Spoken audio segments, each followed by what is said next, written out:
ভাই বর্তমানে আমাকে আগের সরকারই ভালো কোন সরকার? সব দিক দিয়ে। মাননীয় প্রধানমন্ত্রী শেখ হাসিনা। শেখ হাসিনা ভালো ছিল? হ্যাঁ শেখ হাসিনাই ভালো ছিল। দাম দিতেও কম ছিল, তেলের দাম কম ছিল, খাদ্যদ্রব্য সব দিতেও কম ছিল। এখন তেলের দাম 200 টাকা কেজি। আগে তেল ছিল 150 টাকা কেজি, এখন তেল 200 টাকা কেজি। এখন কি তেলের দাম বেশি? এখন তেলের দাম বেশি। তেল কিনতে গেলে চটপটির বিজনেস করেন, আপনার সবজির বেশি চটপটির বিজনেস করেন, আপনার সবজির বেশি প্রয়োজন হয় না?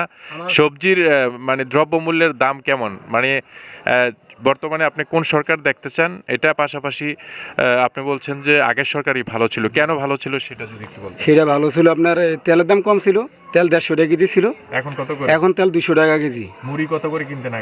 মুড়ি আগে কিনতাম 70 টাকা, এখন 90 টাকা। 90 টাকা? 70-75 টাকা মুড়ি ছিল।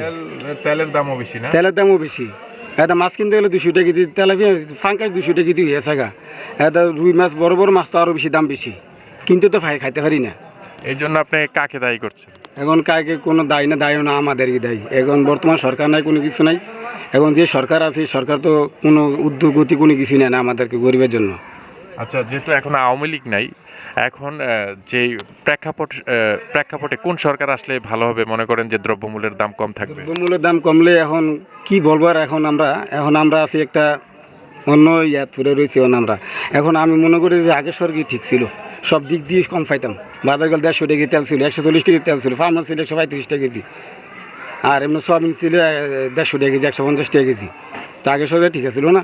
আর এখন নতুন সরকার গঠনেই এখন তো তেল 200 টাকা কেজি হয়ে থাকা, মাছ কিনতে খাইতে পারি না, মুরগির দাম বাইরে আছে 190 টাকা, 95 টাকা ঘুরে আছে। তো এই গ্যাসে বছর কোরবানি তো খাইছি গরু গোস্ত তো খাই যেমন, তো মুরগি তো আগে যায় খাইছি 6 মাস আগে 7 মাস আগে, এখন তো মুরগিও খেতে যান 200 টাকা কেজি। 1 কেজি মুরগি যদি 200 টাকা হয়ে থাকে, আমি বাকি সদা গরম কি দিই, আমি একটা ফকার রাস্তা ভিতরে আর কয়টা বেঁচে কিনি হয়।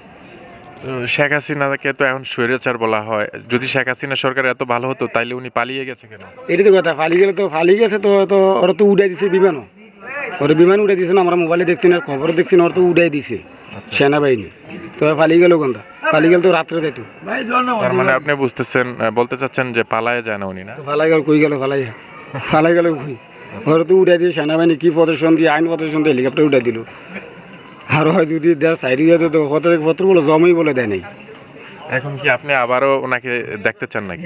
এইটাই আগে সরকারি সব দিক দিয়ে দাম কমা ছিল, আগে সরকারি ভালো।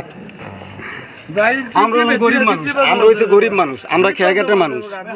আমরা যাই কাম কাজ করি এই কিটা দিয়ে কিভাবে সংসার চালান, লেখাপড়া করা, স্কুলে ছেলে মেয়ের বেতন দেওয়া, মাদ্রাসার বেতন দেওয়া, এই প্রাইভেটের বেতন দেওয়া, এইটা নিয়ে আমি কিভাবে চলি? আমি প্রতিবন্ধী, আমি শারীরিক অবস্থা, আমার এক পাওয়ার সমস্যা।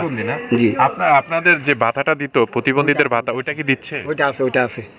আর নতুন করে কি কোনো আশা করছেন কিনা? নতুন করে কি আশা করবো? সরকারের কাছ থেকে যেটা আছে এটাই অনেক ভালো আছে।